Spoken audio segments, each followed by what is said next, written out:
So we got the movie Fly Me to the Moon is a romantic comedy starring Channing Tatum and Scarlett Johansson. And of course, Scarlett Johansson, if you don't know, she's actually a producer on this movie. So when I was watching at the end of the movie, it said Scarlett Johansson as a producer. I'm like, wow, because she was handed the script. But then she's like, you know what? I see myself in this role. And of course, she's actually one of the main leads. This movie is releasing in the middle of summer. So it's a perfect feel-good movie to get away from the hot, steamy, from the sun. And of course, into the cold ACs, into the theater.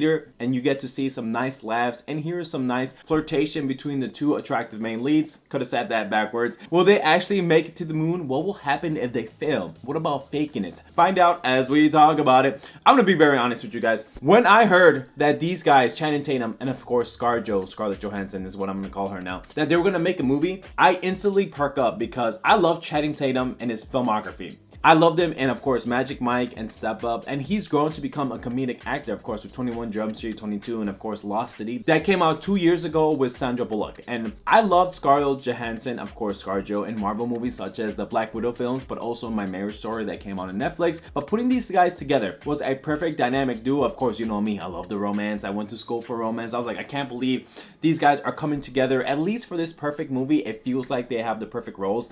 And don't listen to those mean critics. This movie is way better than what they're giving it out for, and honestly, it's a good time at the theaters if you just want to get away for just a little bit. Channing Tatum plays as the lead launch director, basically the leader of the whole NASA team, as he tries to get Armstrong and 2 other astronauts on a race against the Russians to be the first man on the moon in the mission of 1969 of Apollo 11. Scarlett Johansson, ScarJo, plays as Kelly. She is a person that works in advertising, but she is such good at her job that she comes from marketing, advertising. She comes from New York to Florida as she helps gets the funding for NASA for them to get the first man on the moon, because right now, especially in the movie, things are looking a little rocky. They need some more money, they need some more funding. She tries to literally, as of course you've seen from the trailers, sell the idea to the moon or what you see in the movie to the rest of the world. And one thing I gotta say about ScarJo is that her outfits are on point. When she's on fire, she's literally on fire. I feel like she likes this role. She's actually having a lot of fun with it because she plays a different character than she normally would, of course, from what you and me have seen in her filmography from her in her past. Channing Tatum's character, did you know that role was supposed to be Chris Evans? Based on IMDb, he got scheduled due to scheduling conflicts. But think about that is crazy. Chris Evans was supposed to take Cole's place in this movie, in this rom-com feel-good story. And think about it. Chris Evans, yes, while he would have been an awesome lead, of course, with ScarJo, because they already have chemistry together. They played Captain America and Black Widow movie in several Marvel movies. But think about that for a second. Instead of Channing Tatum, we could have Chris Evans. What? I just think that's mind-boggling because that would have been a totally different feel and tone. I mean, they're friends, of course. You've seen them in various interviews. Not that Channing Tatum couldn't be this guy, but Channing Tatum comes from a different background than Chris Evans does. And Chris Evans already has that relationship with Scarlett Johansson. And yes, I know we're talking about Little too much, but when I heard that story or that news,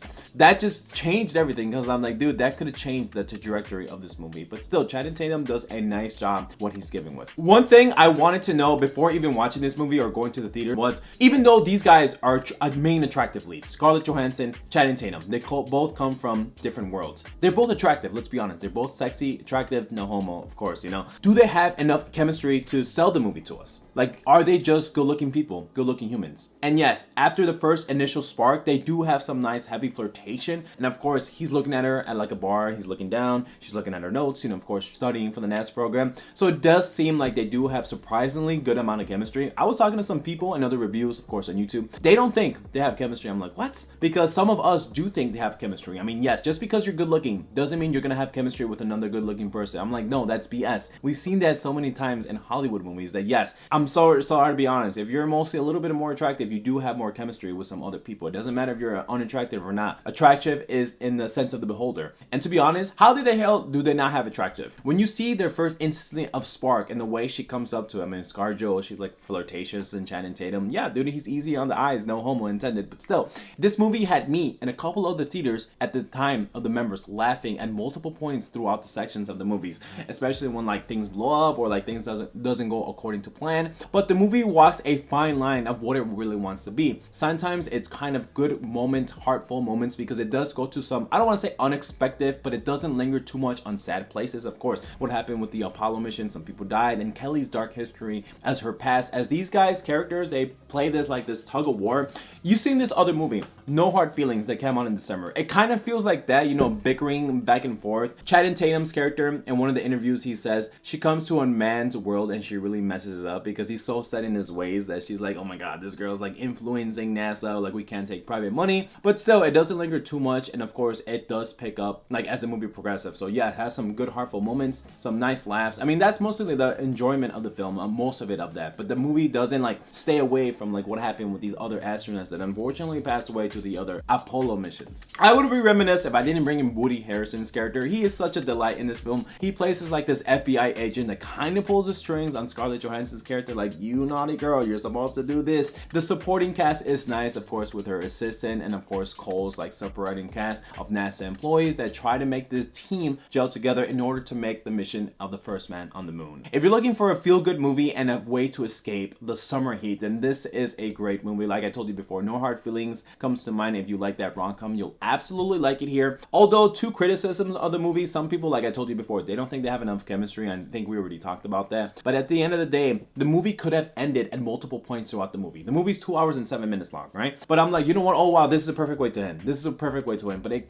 kind of keeps going because this is about NASA, so it's about launching the moon. So we have to see the launch moon. We have to see them touch one step for man, one big leap for mankind. So we have to see that, and the movie incorporates that. I'm like, okay, wow, well that could have taken off some of the runtime, but in no way I was like, yeah, this needs to be over, because I was having a good time. It's a fun, good time at the theaters. At the end of the day, I'm gonna give this a B-. And if you made it this far, I really appreciate it so much. Maybe consider hitting that like button and turning on notifications so you never miss a video. And you're probably wondering why I haven't been uploading consistently a lot. I mean, I do a lot of shorts. Is honestly, guys, if you're still sticking around, it's summer. You know, I've gone on dates, I've met some women, I've met some friends, and I'm trying to find a girlfriend. So it sucks because I'm still trying to walk this fine line of getting a girlfriend, doing this as a career, and waking up in someone else's apartment or in a hotel and then coming back hungover at like 7 in the morning is not the best mind space to do these videos. So that's why, you know, I just haven't been posting a lot, because I've just been trying to explore. You know, I've been trying to date. I'm trying to get a wife, basically, you know. And so I'm just like, yeah, you know, don't worry, YouTube is still gonna be my career, but this summer just really changed me. If you want me to talk about it, we'll talk about it. Have a good night, guys. Take care and peace out.